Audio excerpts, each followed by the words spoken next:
13 বছর একটা জায়গায় একটা ফেডারেল বডির ভেতরে, যেটা একটা গণতান্ত্রিক ফেডারেল বডি, সেখানে উনি 13 বছর ক্ষমতায় ছিলেন। শেষের দিকে ইলেকশনও হতো না, কিছুই হতো না, জোর করে হতো। এবং ফ্যাসিবাদী বিষয়টা এমন ছিল যে আমি তার মানে যারা কমিটির মেম্বার ছিল, এক মেম্বার আমাকে বলেছিল, উনি সম্পাদক ছিলেন, উনি আমাকে সিলেটের এক সম্পাদক, আমাদের চিটাগাঙে আমরা দাওয়াতে গিয়েছিলাম, উনি বলেছিলেন যে আমরা একটা কনস্টিটিউশন করা উচিত ফেডারেশনের, যেটাতে লিখিত থাকবে লিয়াকতুল্লাহ লাকি সারা জীবন ফেডারেশনের চেয়ারম্যান থাকবেন এবং শিল্পকলা একাডেমি ডিজি থাকবেন।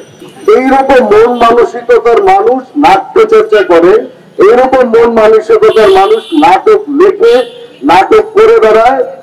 এইটা একটা হতাশার জায়গা যে একটা শিল্পী হবে মুক্তমনা, শিল্পী হবে একটা গণতন্ত্রে বিশ্বাসী মানুষ, শিল্পী সবসময় ঠিক কথা বলবে। আমরা দেখতে পাই গত 16 বছরে গ্রুপ থিয়েটার ফেডারেশনের যারা নেতৃত্ব দিয়েছেন, একটি লোকও একটি ঠিক কথা বলেন নাই। কাজে এই কোনো একটা লোককে আমরা ফেডারেশনে আর দেখতে চাই না। সেই কাজটাও হয়তো আমরা করবো। সারা বাংলাদেশের নাট্যকর্মীরা তাদেরকে কিভাবে বর্জন করবে সেই ডাকটাও আমরা দিতে চাই। এবং পাশাপাশি পথনাটক পরিষদ একইভাবে যত পথনাটক করার কথা ছিল, আমরা এসব বিরোধী আন্দোলনে প্রচুর পথনাটক হয়েছে বাংলাদেশে। এরপরে বাংলাদেশে গত 16 বছরে অজস্র ইস্যু ছিল, গভর্নমেন্ট প্রেসক্রিপশন ছাড়া কোন পথনাটক পরিষদে করতে পারে নাই, হয় নাই। আমরা নিজেরা কয়েকটা করেছিলাম, আমরা বলেছিলাম করবো, আপনাদের এখানে আমাদেরকে জায়গাও দেয় না, আমাদেরকে সম্মিলিত সাংস্কৃতিক জোট একবার বললো আপনারা আসেন পথনাটক করেন, পরের দিন বললো না আপনারা এই পথনাটক করা যাবে না। আমরা যেহেতু রাজপথে ছিলাম, সরকারের পূর্ববর্তী সরকারের যত রকমের অন্যায়ের বিরুদ্ধে সবসময় ছিলাম, মাঠে আমরা খুব সব কয়েকটা দল ছিলাম, আমি হাতে গুলো বলতে পারবো, প্রাচ্যনাটের কথা বলতে পারবো, বটতলার কথা বলতে পারবো, দারুয়ার কথা বলতে পারবো, থিয়েটার 52 ছিল। এই 4-5টা দল মিলেই এই গত 16টা বছর কিন্তু আমরা রাজপথে ছিলাম। তো সেই আমরাই আবার আজকে অনেকে বলছে ফেসবুকে এরা কারা, আমরা একেবারে থিয়েটারের মানুষ, মন প্রাণ দিয়ে ভালোবেসে থিয়েটার করি, কোনো পদ পদবি চাই নাই, কখনো পদের লোভ করি নাই, শিল্পকলার কোনো লোভ করি নাই, খালি ডেট চেয়েছিলাম, শিল্পকলা আমাদের প্রপার ডেটটাও দেয় নাই। সেই জায়গা থেকে সেই ক্ষোভটা তো আছে, কিন্তু আমরা চাই প্রপারলি যাতে এই বিষয়গুলোও ঠিকঠাক হয়। আমাদের এই বিক্ষুব্ধ থিয়েটার কর্মী দলের পক্ষ থেকে একটি বিবৃতি আছে, সেটি এখন পাঠ করবেন প্রাচ্যনাটের শাহানা শরীফ। আজকে এখানে যারা সমবেত হয়েছেন সবাইকে অভিবাদন জানাই, এবং আমরা যা আসলে বলতে চেয়েছি সেটা আমরা এই বিবৃতি থেকে লিখে এনেছি, তো সেটা পড়ছি।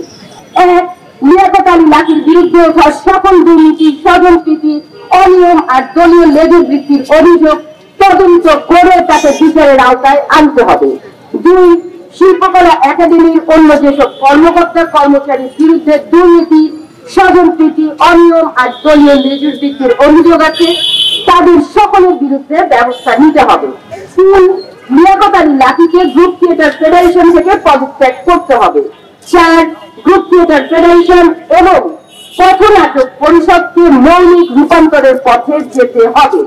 সব লোক ক্ষমতা আর স্বজনপ্রীতির ঊর্ধ্বে তারা থিয়েটারকে গুরুত্ব দেবে। গ্রুপ থিয়েটার ফেডারেশনের লক্ষ্য এবং উদ্দেশ্য বদলাতে হবে, যেন তার স্বৈরাচারীর বসনবাদ হয়ে না পড়ে, সেজন্য গঠনতন্ত্রে প্রয়োজনীয় সংস্কার করতে হবে। 6.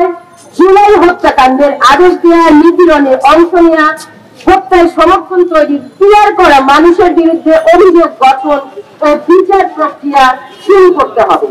যারা কেবল সমর্থন দিয়েছে হত্যাকাণ্ডকে, তাদের যে যে মাধ্যমে সমর্থন দিয়েছে সেই মাধ্যমে ক্ষমা প্রার্থনা করতে হবে। 7. ক্ষমতাসীনদের সাথে সুসম্পর্কের ভিত্তিতে লেজুর ভিত্তি না, সর্বজনের সর্বপ্রাণের শিল্প চর্চার দিকেও তাদেরকে যেতে হবে। উপস্থিত সকল নাট্যকর্মী এবং যারা শুনছেন তাদের উদ্দেশ্যে আমরা বলছি, গত 15 বছরে যতটা পিছিয়েছে দেশ, সেই ধ্বংসের স্তূপের মধ্য থেকে আমরা জানান দিতে চাই, এদেশের সংস্কৃতি চর্চাকে আমরা দিশাহীন হতে দেব না। আমি আবার বলছি, এদেশের সংস্কৃতি চর্চাকে আমরা দিশাহীন হতে দেব না। নেতৃত্বের সেসব মানুষকে দেখতে চাই যারা নিজের জন্য নয়, দলের জন্য নয়, শুধুই বাংলাদেশের থিয়েটারের উন্নয়নে কাজ করবে, যারা নিজেকে, নিজের দলকে নয়, গুরুত্ব দিবে সংস্কৃতির বিকাশকে, এবং কোন রাজনৈতিক দলের আজ্ঞাবহের ভূমিকায় তাদেরকে দেখতে চাই না। আপনাদের সকলকে অভিবাদন। আয়োজনে বিক্ষুব্ধ থিয়েটার কর্মী।